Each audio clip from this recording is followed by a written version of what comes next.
We've reached the penultimate episode of Halo the series, and things are getting intense.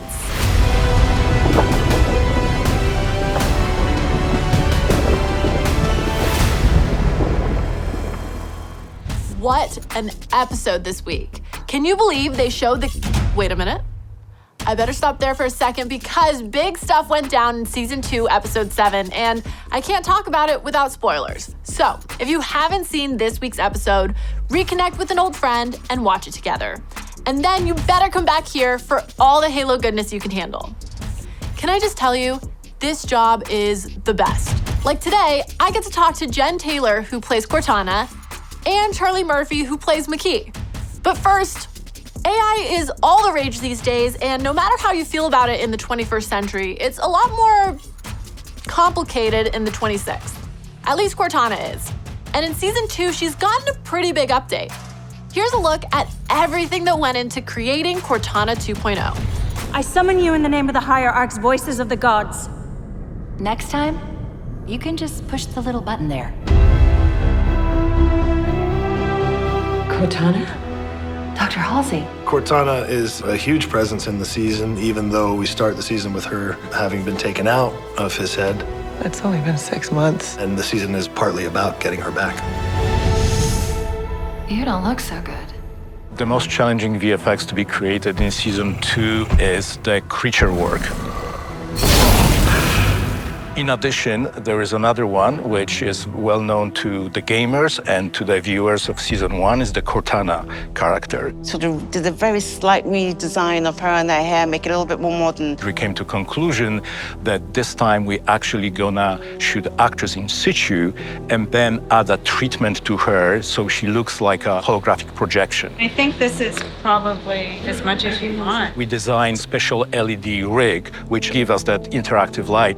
We were trying to add a little bit more kind of organic feel and a little bit more human nature to Cortana or manifestation of Cortana, because really that's what it is. It's not a being, but it's just a manifestation of the AI. Will I be remembered? How could we forget?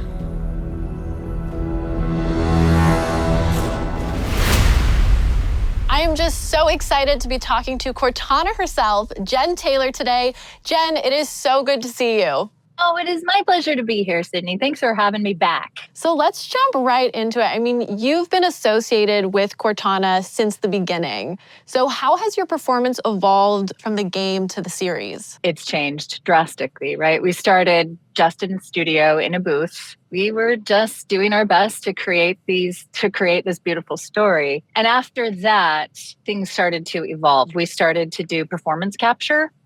And I believe that was in Halo 4. We started to really do performance capture. So then I was on a set, working in a PCAP suit physically. So it changed technically. And then with the TV show, in the first season, doing motion capture on a TV set. And then this last season was completely different in itself. Master Chief. Master Chief. Where are you? I'm right here. You need to get up. But the pressure has definitely mounted throughout just to keep doing honor to this character that I love so much. Let's talk about Halo the series now. What can you tell me about Cortana's story arc through the first 6 episodes of season 2? She's in a really different place, isn't she? Than than the end of season 1. She is having to play all sides in a really dangerous situation, which is enjoyable to play and also difficult. Like, how do you play duplicitousness? And I'm really curious to see how it all lands. Well, we all are too. I don't know how much you can indulge us. How much clarity does Cortana have in terms of what side she's on and what her duty is? I think the thing that's interesting about her experience this season is that she's been minimalized, if you will, by the UNSC. But yes, I think she's getting a real glimpse of the, quote, enemy There's that moment when she's walking around the ship. So this is a Covenant ship, just downloading all of that information, right? Like she is just tapping into it all, I have to believe. What's her thoughts on the separation from Halsey during this period of time? We only get to see her once with that moment so far with Halsey where she tells her to run. So clearly there is some loyalty still there. You know, this is truly her mama, if you will. So in season 1, John and Cortana were so intertwined. And now in season 2, they're both floundering in a way without the other. Do you feel like John and Cortana are soulmates? Their best attributes highlight or make up for the deficiencies of the other. That's how I've always felt about these characters. And he is her first, you know, sort of step into understanding humanity. He's her bridge to that. And that is difficult to be without. I think she's suffering. Well, Jen, thank you so much for coming by. It has been so much fun to get into the mind of Cortana and into your mind. I know I speak for so many people when I say thank you for giving us Cortana all these years. Oh, thank you. It's been my honor and pleasure. Anybody.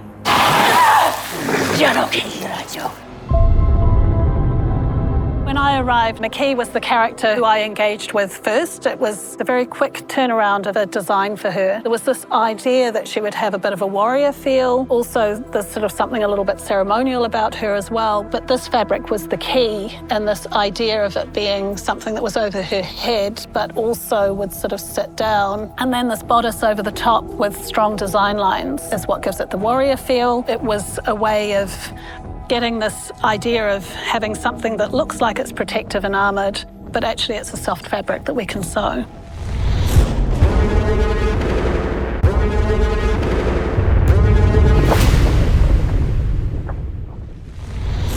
Makee and the Master Chief are inseparably connected, and after this week's episode, it seems like things between them are really reaching a boiling point. Fortunately, I'm here with Makee herself, Charlie Murphy, to sort it all out. Charlie, thank you so much for joining me today. Oh, thank you so much for having me. So let's talk about Makee, a really elusive, even mysterious character. Can you talk about your experience playing her over the last 2 seasons? I mean, I think I've likened her before to being, you know, this cult member or like a former cult member. That I feel was like a perfect jumping off point for how to explore what her life has been and how her behavior has been affected by her upbringing. So I think that was like very rich, fertile ground to start playing Makee, or, you know, seeing how she kind of operates. Of course, she grows from series 1, and you'll see in this series too, she's like evolving, and I don't know if it's for better or for worse. Very rich kind of character to learn. And speaking of rich, you've had a lot of practice speaking Sangili. Are you fluent? How do you make it look so easy? I wish I was fluent. I feel like I've put in enough hours to almost be fluent, but I'm definitely not. And I suppose the language is just so fun to conquer.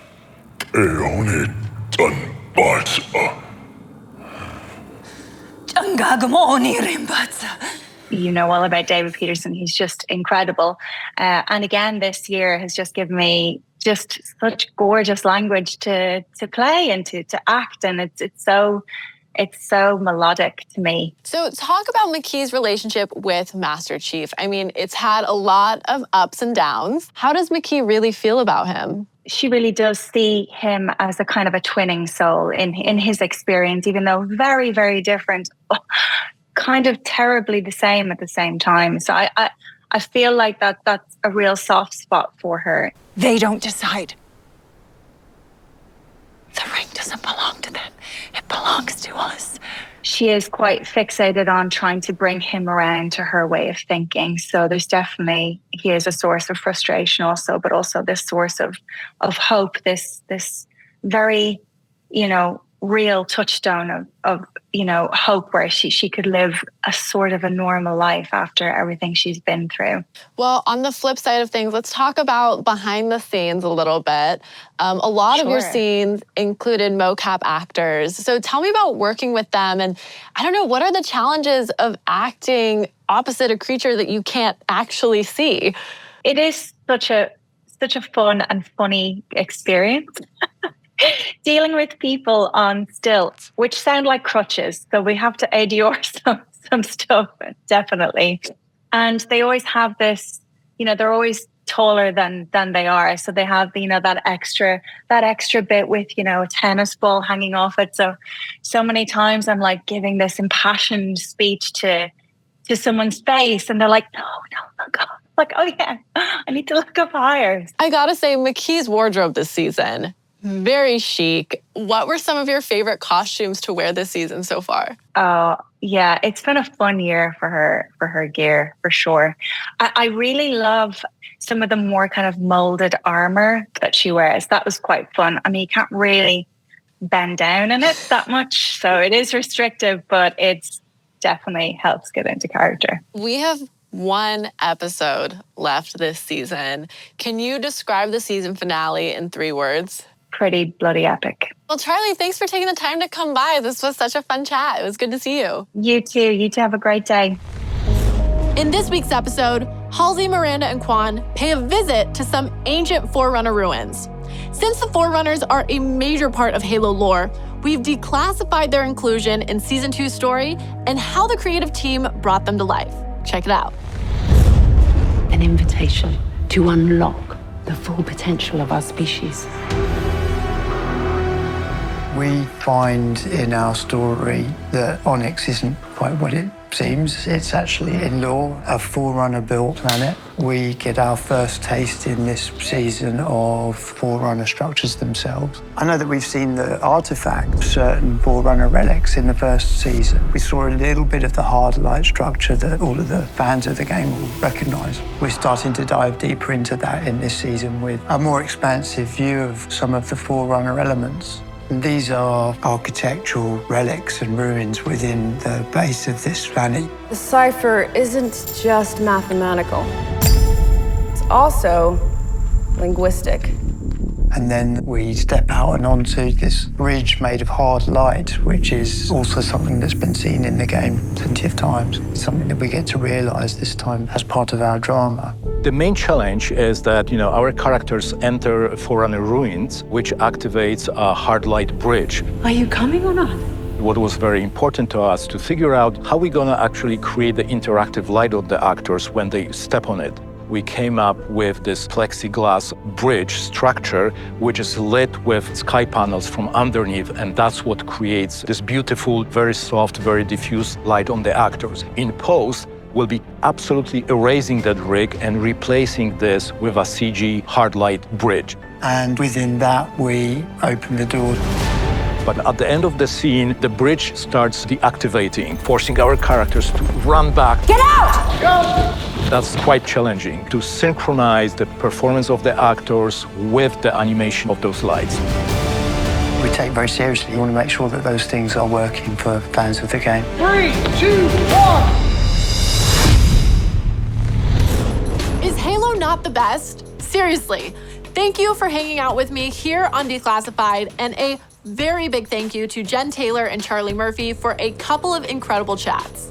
There's one episode left. I know. But believe me when I tell you, the season finale is going to be huge. There are a ton of twists and turns and some epic surprises. And next week, Fiona O'Shaughnessy, who plays Lara, and executive producer Kiki Wolfkill will be here to dive into the season finale and examine it from every angle. And in case you're not already hyped for next week's episode, I've got an exclusive preview to share with you right now. Enjoy it, and I'll see you next time on Halo the Series Declassified. Master Chief, do you copy? It is of critical importance that you reach the Halo first. This was always a one-way ticket. Don't let it be for nothing. Will he come? You simulate everything. Not about him. I can't. Master Chief, why have you stopped? If you don't get to the Halo, all these sacrifices will be for nothing.